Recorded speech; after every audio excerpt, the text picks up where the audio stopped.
Silicon Valley Bank collapses. 16th largest bank in the US, the largest collapse 2008. Here's 2 things to take away from that collapse that you should apply today to protect your money. Number 1, your money isn't entirely safe in the bank when you've got more than £85,000 worth of savings. So what do you need to do?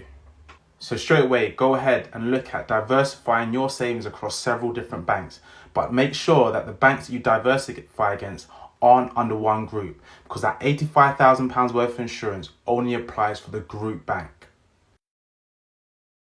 Number 2, look at diversifying by investing in assets such as property. Property is a perfect investment because it's physical, and if it ever happens that there was an implosion or the property came falling down, your insurance will cover you for the full value, so your money is saved. But number 2, in times like now where it's inflationary, it's a great hedge.